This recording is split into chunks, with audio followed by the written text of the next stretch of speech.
രാജ്യത്ത് പ്രത്യേകിച്ച് ഉത്തരേന്ത്യക്കാർക്ക് ആഘോഷത്തിൻ്റെ ദിവസം. ഏറ്റവും വലിയ പ്രത്യേകതയെ രാഖി തിരഞ്ഞെടുക്കാൻ വഴിനീളെ നടന്ന അനേകം ആളുകളെ കഴിഞ്ഞ ദിവസങ്ങളിൽ കണ്ടു.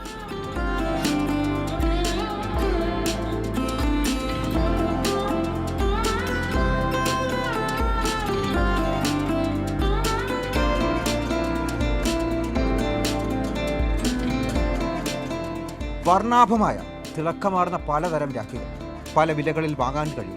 വിവേചനങ്ങളില്ലാതെ അഴകാർന്നത് തിരഞ്ഞെടുത്ത് ഓരോരുത്തർക്കും വാങ്ങിക്കാനും കഴിയും. पिछले साल से थोड़ा सा इस बार ऊंचे चल रहा है, नीचे नहीं। हिसाब किताब बनता वैसे लेता है, अपना 2 रुपये वाला भी ले जाता है, 100 रुपये वाला भी लेता है. ഇന്നിനി സാഹോദര്യത്തിൻ്റെ സന്ദേശം പകർന്ന ആളുകൾ പരസ്പരം രാഖി കിട്ടും. മധുര വിൽപ്പനയും തകർക്കുന്നുണ്ട്. പതിവിലും അധികം ഓർഡറാണ് പലയിടത്തും. ആവശ്യത്തിനനുസരിച്ചുണ്ടാക്കുന്നു, അത് വിതരണം ചെയ്യുന്നു. കച്ചവടക്കാർക്കും സന്തോഷത്തിൻ്റെ നാളുകൾ. കശ്മീരിലെ ബാരാമുള്ളയിൽ കശ്മീരി കുട്ടികൾ സൈനികർക്കായി 2 ദിവസം കൊണ്ട് തയ്യാറാക്കിയെടുത്തത് 200-ലധികം രാഖികളാണ് കൈകൊണ്ട് നെയ്തെടുത്തത്. നമ്മുടെ രാജ്യത്തിന് കാവൽ നിൽക്കുന്നവരുടെ കൈകളിൽ അതണിഞ്ഞ് അവരും ആഘോഷിക്കുന്നു. മാതൃഭൂമി ന്യൂസ്, ഡൽഹി.